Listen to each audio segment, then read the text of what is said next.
മുഖ്യമന്ത്രി പിണറായി വിജയൻ കോതമംഗലത്ത് മാധ്യമങ്ങളെ കണ്ടു.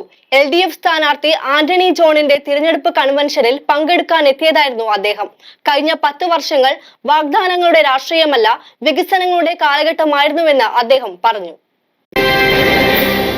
കേരള രാഷ്ട്രീയ ചരിത്രത്തിന്റെ കഴിഞ്ഞ കാലങ്ങൾ പരിശോധിച്ചാൽ മാറിയുള്ള ഭരണം സംസ്ഥാനത്തിന്റെ പുരോഗതിയുടെ താളം തെറ്റിച്ചുവെന്ന് മുഖ്യമന്ത്രി പിണറായി വിജയൻ കോതമംഗലത്ത് മാധ്യമങ്ങളോട് പറഞ്ഞു. തുടർ ഭരണം ഉണ്ടാകണമെന്ന് ജനങ്ങൾ ആഗ്രഹിച്ചു. തുടർച്ചയുടെ വികസന ഫലം ഇന്ന് നാം അനുഭവിക്കുന്നുമുണ്ട്. കേരളത്തിന്റെ ആഗോള സ്വീകാര്യത വർദ്ധിച്ചതായി മുഖ്യമന്ത്രി ചൂണ്ടിക്കാട്ടി. നിക്ഷേപ വിദേശപത്രങ്ങൾ 1,18,000 കോടി രൂപയുടേതാണ് ലഭിച്ചത്. ഇതെല്ലാം കാണിക്കുന്നത് കേരളത്തിന്റെ ആഗോള സ്വീകാര്യത വൻതോതിൽ വർദ്ധിച്ചിരിക്കുന്നു എന്നതാണ്. നമ്മുടെ ഭാവി വ്യവസായ വികസനത്തിന്റെ ഭാഗമായ റെയർ എർത്ത് കോറിഡോർ പദ്ധതി ഇതുവഴി 42,000 കോടി രൂപയുടെ നിക്ഷേപം, 50,000 തൊഴിലവസരം ലക്ഷ്യമിടുകയാണ്. വിഴിഞ്ഞം മുതൽ കൊച്ചി വരെയുള്ള വ്യവസായ ബന്ധം ശക്തിപ്പെടുത്തി രാജ്യത്തിലെ പ്രധാനപ്പെട്ട മാഗ്നറ്റ് നിർമ്മാണ കേന്ദ്രമായി കേരളത്തെ ഉയർത്തുകയാണ് ലക്ഷ്യം. ഇന്ന് കേരളത്തിൻ്റെ എല്ലാ മേഖലകളും രാജ്യത്തിൻ്റെ ശ്രദ്ധ പിടിച്ചു പറ്റുന്ന തരത്തിൽ മുന്നേറുകയാണ്. ഈ പുരോഗതി സംരക്ഷിക്കുകയും കൂടുതൽ ശക്തിപ്പെടുത്തുകയും ചെയ്യുന്നത് നാടിൻ്റെ അനിവാര്യമായ ആവശ്യമായി വന്നിരിക്കും. വികസനം തുടർച്ചയുള്ള പ്രക്രിയയാണ്. അതിനെ നിലനിർത്തിയും മുന്നോട്ട് കൊണ്ടുപോയും മാത്രമേ കേരളത്തിൻ്റെ ഭാവി കൂടുതൽ ശക്തമാക്കാൻ കഴിയും. LDFന് ഇന്നത്തേതിൽ നിന്ന് ഉയർന്ന ഭൂരിപക്ഷം നല്ല രീതിയിൽ ഉറപ്പാക്കിക്കൊണ്ട് നാടിൻ്റെ പുരോഗതിക്ക് കൂടുതൽ വേഗം നൽകാനാവണമെന്നാണ് എല്ലാവരോടും അഭ്യർത്ഥിക്കാനുള്ളത്. വേനൽ ചൂടിൽ മുൻകരുതൽ വേണമെന്നും തെരഞ്ഞെടുപ്പ് പ്രചാരണത്തിൽ ജാഗ്രത പാലിക്കണമെന്നും പക്ഷിമൃഗാദികൾക്ക് ജലലഭ്യത ഉറപ്പാക്കണമെന്നും അദ്ദേഹം പറഞ്ഞു. ഇപ്പോൾ തെരഞ്ഞെടുപ്പ് പ്രചാരണ കാലമാണ്. നമ്മുടെ വേനൽ ചൂട് അല്ലാതെ വർദ്ധിക്കുകയാണ്. ഇത് ഗൗരവമായി കാണേണ്ടതായിട്ടുണ്ട്. ഉച്ച സമയം ഒരു 12 മണി മുതൽ 3 മണി വരെയെങ്കിലും ആ വെയില് നേരിട്ട് കൊള്ളാതിരിക്കാൻ എല്ലാവരും ശ്രദ്ധിക്കേണ്ടതുണ്ട്. അതേപോലെ തന്നെ നമ്മുടെ നാട്ടിലാകെ നല്ല രീതിയിൽ ഇതുമായി ബന്ധപ്പെട്ട തുടർ പ്രവർത്തനങ്ങൾ അവരവര് വെള്ളം കുടിക്കുന്നതോടൊപ്പം തന്നെ പക്ഷിമൃഗാദികൾക്കൊക്കെ വെള്ളം ലഭ്യമാക്കാനുള്ള നടപടികളും സ്വീകരിക്കുന്നതാണ്. നമ്മുടെ അല്ലാതെ വരണ്ട് കിടക്കുന്ന പ്രദേശങ്ങളിൽ വീട്ടുപറമ്പിലൊക്കെ ഒരു പാത്രത്തിൽ വെള്ളം വെച്ചു കൊടുത്താൽ പക്ഷികൾക്കത് വലിയൊരു ഉപകരിക്കും. തെരഞ്ഞെടുപ്പ് പ്രവർത്തനം എല്ലാ സമയവും നടത്തുന്നതാണ്. എങ്കിലും ഈ 12 മണി മുതൽ 3 മണി വരെയുള്ള സമയം നേരിട്ട് വെയിൽ കൊള്ളാത്ത തരത്തിൽ പ്രവർത്തിക്കുന്നതായിരിക്കും നല്ലത്. എല്ലാവരും ആ കാര്യത്തിൽ ശ്രദ്ധിക്കേണ്ടതായിരിക്കും. G. സുധാകരൻ പുതിയ ക്യാമ്പിലാണ്. അത്തരത്തിലുള്ള വാദങ്ങളാണ് അദ്ദേഹം പറയുന്നത്. യുവപ്രതിഭയ്ക്കെതിരെയുള്ള വ്യക്തിഹത്യയെ മുഖ്യമന്ത്രി പരാമർശിച്ചു. പൊതുരംഗത്ത് വരുന്ന സ്ത്രീകളെ അപമാനിക്കുന്നത് ശരിയല്ല. ഇങ്ങനെ അപമാനിക്കുന്നത് മനോവൈകൃതമെന്നും അദ്ദേഹം വ്യക്തമാക്കി. ഒരു സഹോദരിക്കെതിരെ എങ്ങനെയാണ് ഇത്തരത്തിൽ ഒരു പരാമർശം നടത്താൻ കഴിയുന്നത്? പൊതുരംഗത്ത് വരുന്ന സ്ത്രീകളെ ഈ രീതിയിൽ അവമാനിക്കുന്ന നില സ്വീകരിക്കുക, അങ്ങനെ കാണുന്നത് തന്നെ എന്തൊരു മനോവൈകൃതമാണ്. അപ്പോൾ കേരളീയ സമൂഹത്തിന് അംഗീകരിക്കാൻ കഴിയാത്ത വിമർശനമാണ് ഉയർന്നത്. ഇത് എല്ലാവരും പാഠമായി എടുത്തുകൊണ്ട് നിലപാട് സ്വീകരിക്കേണ്ടതാണ്. തൃശൂരിലും നേമത്തും BJP ജയിച്ചത് കോൺഗ്രസ് സഹായത്തോടെ. അവിടെ കോൺഗ്രസ് വോട്ടുകൾ കാണാനില്ല. കോൺഗ്രസും BJPയും രണ്ടല്ല ഒന്നാണ്. LDFനെ തകർക്കാൻ എക്കാലത്തും ഇവർ ഒരുമിച്ചുണ്ടെന്നും മുഖ്യമന്ത്രി പറഞ്ഞു. ഇപ്പോ സമീപകാലത്തെത്തിയ തൃശ്ശൂരില്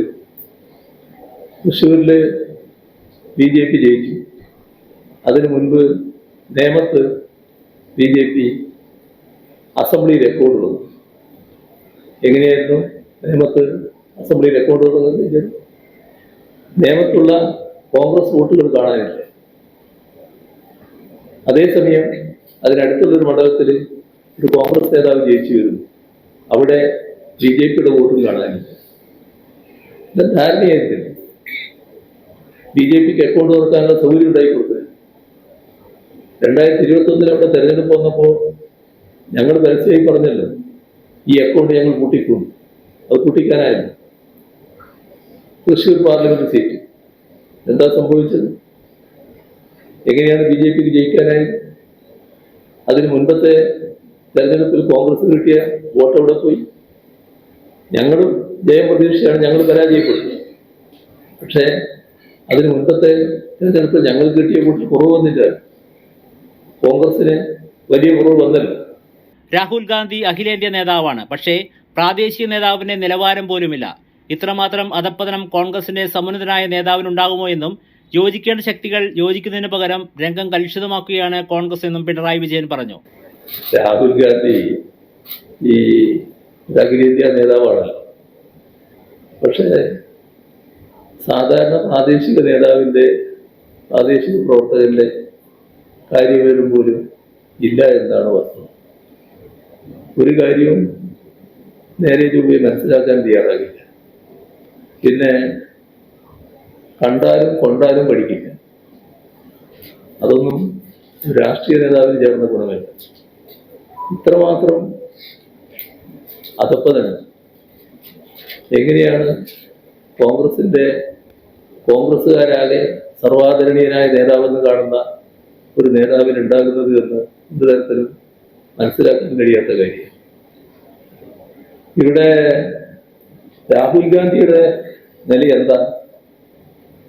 രാഹുൽ ഗാന്ധിയും ഇന്ത്യയിലെ കോൺഗ്രസും രാജ്യത്തെ BJPയുടെ B ടീമായിട്ടാണ് പ്രവർത്തിക്കുന്നത്. അതിനുതകുന്ന സമീപനമാണ് രാഹുൽ ഗാന്ധി എല്ലായിടങ്ങളിലും സ്വീകരിക്കുന്നത്. ഇപ്പോ കേസിന്റെ കാര്യം പറഞ്ഞല്ലോ. BJP ഇതര കക്ഷികൾക്കെതിരെ ഒട്ടേറെ കേസുകൾ എടുത്തിട്ടുണ്ട്, വേട്ടയാടിയിട്ടുണ്ട്. പ്രതിപക്ഷ പാർട്ടികൾ വേട്ടയാടപ്പെടും. ആ ഘട്ടത്തില് ഡൽഹിയെ പറ്റി അറിയാലോ. ഡൽഹിയിൽ വടക്കേ ഇന്ത്യയിൽ BJPക്ക് അല്ലാത്ത ഒരു സംസ്ഥാനം ഡൽഹിയായിരുന്നു. ആ ഡൽഹിയില് കെജ്രിവാള് മുഖ്യമന്ത്രി, അദ്ദേഹത്തിന്റെ മന്ത്രിസഭയിൽപ്പെട്ട ഒരു മന്ത്രി അറസ്റ്റ് ചെയ്തു. കോൺഗ്രസ്സുകാരും രാഹുലും പറഞ്ഞ എന്താ, ഇയാളെ അറസ്റ്റ് ചെയ്തിട്ട് എന്താണ് കാര്യം? എന്തുകൊണ്ടാണ് കെജ്രിവാളിനെ അറസ്റ്റ് ചെയ്യാത്തത്? ഇതായിരുന്നില്ലേ ചോദ്യം. കെജ്രിവാളിനെ അറസ്റ്റ് ചെയ്യാത്തതിനെ കുറിച്ച് രാഹുൽ ഗാന്ധിയും കോൺഗ്രസുമല്ലേ ചോദിക്കും. പിന്നീട് അറസ്റ്റും കേസും ഉണ്ടായി. ഇപ്പോൾ എന്ത് സംഭവിച്ചു? കോടതി കെജ്രിവാളിനെ കുറ്റവിമുക്തരാക്കി. BJPയുടെ മുഖത്ത് മാത്രമാണോ അടിയേറ്റത്? രാഹുൽ ഗാന്ധിയുടെ മുഖത്തുമല്ലേ? രണ്ടു പേരുടെ മുഖത്തും കനത്തി അടിയേറ്റില്ലേ? ആ അനുഭവത്തിൽ എന്തെങ്കിലും പാഠം പഠിക്കുന്നുണ്ടോ? എന്താണ് ഡൽഹിയിലെ തെരഞ്ഞെടുപ്പിൽ സംഭവിച്ചത്? ഡൽഹിയിൽ കോൺഗ്രസിന് എന്താണ് സാധ്യതയുണ്ടായിരുന്നത്? സാധ്യതയൊന്നുമില്ലല്ലോ, പൂജ്യമായിരുന്നല്ലോ. SDPയുടെ വോട്ട് സ്വീകരിക്കുമെന്ന ചോദ്യത്തിന് LDFനെ പിന്തുണയ്ക്കുമെന്ന കാര്യം അറിയില്ല. അത്തരമൊരു പ്രസ്താവന ഞാൻ എവിടെയും കണ്ടിട്ടില്ല എന്നായിരുന്നു പ്രതികരണം. KNA ഖാദറിന്റെ ആരോപണവുമായി ബന്ധപ്പെട്ട ചോദ്യത്തിന് എന്തെല്ലാം പ്രാന്താണ് പറയുന്നത്, ഖാദറിനെ ഇടനിലക്കാരനാക്കിയാണോ ഞാൻ ചർച്ച നടത്തിയതെന്നും അദ്ദേഹം സ്വരം ഘടിപ്പിച്ചു. ഓരോ ആൾ എന്തെങ്കിലും ഭ്രാന്ത് പറയുന്നതിന് ഞാനെന്ത് പറയാനുള്ളത്? KNA ഖാദർ സാക്ഷി നിർത്തിയില്ല, ഞാൻ സംസാരിക്കാൻ പോയത് എന്തെല്ലാം ഭ്രാന്താണ് പറയുന്നത്. ഓരോരുത്തർ ഇപ്പൊ എന്താണെന്നറിയോ, നിങ്ങൾ കാണേണ്ടത് ഓരോ ആളെയും സംബന്ധിച്ച് തെറ്റായ പ്രചരണങ്ങൾ നടത്താനാണ്. നേരത്തെ ആരും ചോദിച്ചില്ലേ, ഇത് നുണകളിൽ പ്രചരിപ്പിക്കുന്നു. ആ ഒരു രീതിയാണ് സ്വീകരിച്ചു പോകുന്നത്. ചില നിയോജക മണ്ഡലങ്ങളിൽ ഇപ്പോൾ LDF സ്ഥാനാർത്ഥി ജയിക്കുന്നത് കാണുമ്പോൾ ആ സ്ഥാനാർത്ഥിയെ കുറിച്ച് ചില ആളുകളിൽ ചില വികാരമുണ്ടാക്കാൻ മെല്ലെ പ്രചരിപ്പിക്കുന്ന ഒരു കാര്യം നിങ്ങൾ ഈ പറഞ്ഞതാണ്. ഇത് BJPയുടെ ആളാണ് കേട്ടോ, BJPയാണ് സഹായിക്കുന്നത്. ഇയാള് BJPയുടെ ആളാണ് കേട്ടോ, BJPയുടെ സ്ഥാനാർത്ഥിയായിട്ടാണ് നിൽക്കുന്നത്. ഇത് നമ്മൾ നല്ലോണം കാണണം. അപ്പൊ അയാളാണെങ്കിൽ നല്ല രീതിയിൽ കേരളം പൊതുവിൽ അംഗീകരിക്കുന്ന ആളായിരിക്കും, നല്ല പോരാട്ടം നടത്തിക്കൊണ്ടിരിക്കുകയാണ്. അയാൾക്കെതിരെയാണ് ഈ പ്രചരണം നടത്തിക്കൊണ്ടിരിക്കുന്നത്. ഇങ്ങനെയുള്ള പ്രചരണങ്ങളൊക്കെ നടത്തിക്കൊണ്ടിരിക്കുക. എന്താ ഉദ്ദേശം? പാവപ്പെട്ടവരെ തെറ്റിദ്ധരിപ്പിച്ച് അവരെ LDFനെതിരാക്കി മാറ്റാൻ പറ്റും. ഒരുപാട് ആളുകൾ LDFനെ അനുകൂലിക്കുന്നു. അതിന്റെ ഭാഗമായിട്ടാണ് ഇത് സംഭവിക്കുന്നത്. അതാണ് നാം കാണുന്നത്. News desk media city Perumbavoor.